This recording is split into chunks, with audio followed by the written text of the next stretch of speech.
A novice prison guard is transferred to the women's ward. The trouble of serving in this part will be much more for him, as each female prisoner will try to trap this handsome jailer. Stay with me as I tell you the full story.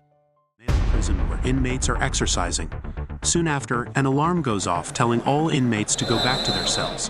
One inmate blackmails Sam, a prison guard, into bringing illegal items. Come on. I need something from you, baby. Get in your cell. You understand me? He threatens to expose Sam if he doesn't obey.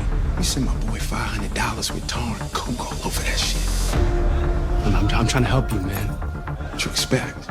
I'm a criminal, baby. Saying Sam will end up in the same prison and under his control. Feeling scared, Sam fights the inmate but gets badly hurt with a cut on his face. Later, he sees a doctor to check for a head injury and get stitches. When Tim and other guards ask what happened, Sam lies. He says the inmate had been causing problems for a while. He's been giving me a lot of lip for a while. Sam claims he just asked the inmate to go back to his cell, but the inmate refused. Sam pushed him, and then the inmate headbutted him in self-defense. Sam hit the inmate with a nightstick to protect himself. Well, son, your first mistake was allowing him into your space and not calling for backup then. To keep Sam safe from other inmates, they decide to move him to the tower. A few days later, Sam is on the roof of the prison when he sees something suspicious happening in the yard. He uses a telescope to get a closer look. Suddenly, a fight breaks out among the inmates. Sam quickly pushes the emergency alarm. The guards rush in, armed with tear gas, and position themselves on the roof as the fight goes on. Tear gas is used, hitting several inmates. When the fight doesn't stop, the guards fire warning shots. This makes the inmates lie down on the ground. Then, accidentally, two inmates attack another inmate. The guards, fully geared up, enter the yard and start tying up the inmates one by one. Meanwhile, Sam realizes his mistake while still on the roof. Warden Mills, along with guards Ed Simmons and Tim, discusses what happened. After the issue with Darryl Johnson, we felt it best to be separated from the inmates. Well, he certainly can't go back in the tower. Tim supports Sam, but Warden Mills is angry. He demands to know why Sam was on the tower and decides where to send him next. No, we need to move him out of here. Tim explains that because Sam was attacked and hurt before, they thought it was best to keep him away from the inmates. Ed suggests moving Sam to other departments like receiving or discharge, or to patrol the perimeter. Tim keeps defending Sam, questioning why he needs to be moved. They will kill him if they get a chance, and you know it. Despite objections from Ed and Tim, Warden Mills orders Sam to be sent to the women's prison and calls for a lockdown. To move him to the women's prison. Those girls will be all over him, sir. That could create a whole new set of problems. But if he can't be trusted to not the inmates, then maybe he needs to find a different career. It's the women's prison, or he will be released. We follow Sam after his transfer to the women's prison, where he stands aside to let the female inmates pass. They make enticing moves on him, with some even making suggestive gestures. I need search, Daddy. Inmate Cherry notices Sam as she enters the classroom.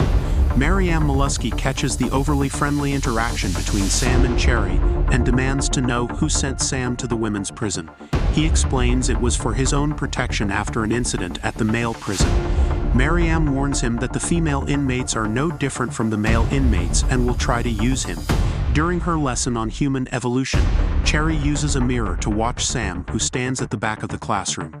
In the break room, the guards discuss the differences between the men's maximum security prison and the women's prison. Sam jokes that today felt like a vacation compared to the men's prison, which he likens to a jungle. Other guards warn him to wait and see what happens after the women are put to bed. They tell him the inmates will cry. They're gonna cry. And they're going to give you every sob story. Tell fake stories to get his attention, and complain about guards watching them as they change clothes. There's guys in uniform having relationships with inmates. It's not just guys. Assholes come in every gender. Wow. They explain the unique dangers of the women's prison and advise Sam to act like a robot, following all the rules precisely. This prison's dangerous in a different way. At bedtime, they proceed to lock each cell one by one until discovering an inmate with a confiscated phone. Let me see it. See what? Stand and face the wall. Close A20. What a waste of money. Come on, man. I don't need your campaign. You know the rules. Close A19. Take 17. Sam is then instructed to lock the next cell where he encounters Cherry.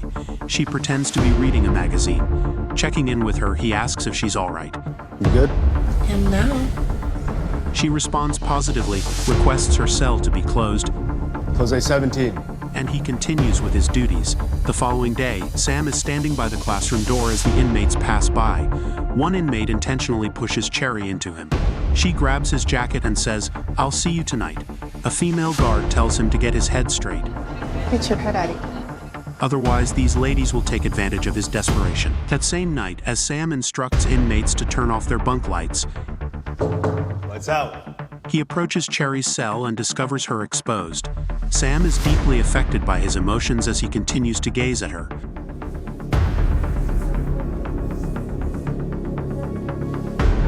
Unbeknownst to them, everything is being recorded on camera. The next day, Sam is in the control room. Cherry starts acting strangely. Yeah, she doesn't look too good. Ready on me if she needs to go to the infirmary. Now buzz you through. When he comes closer, she pretends to have a pain in her side so she can go to the infirmary. What is it? My side, I don't know. Your stomach? My side, I don't know. Ow. Ask her if she can walk or if she needs a stretcher. You need a stretcher? I can walk, I can walk.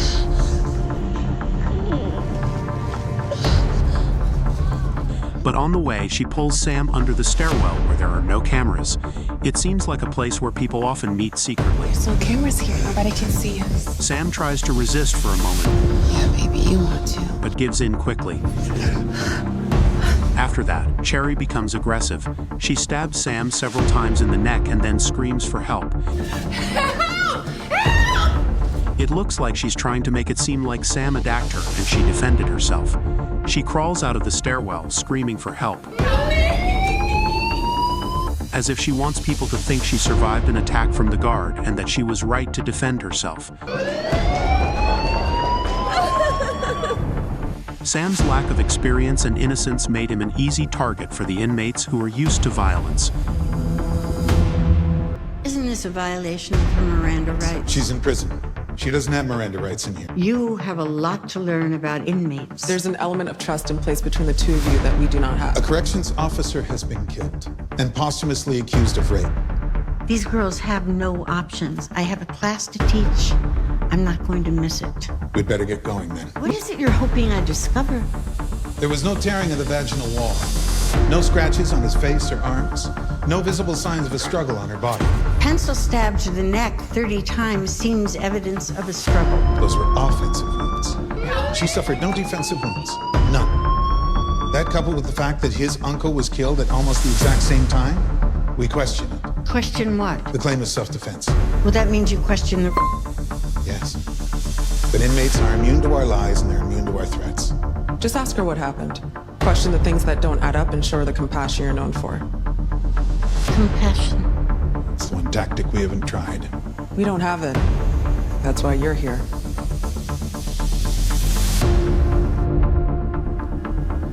Did he commit a crime? Miss McCluskey, look at that. I feel better already. Thank you for watching. Please subscribe and leave a comment below. See you in the next video.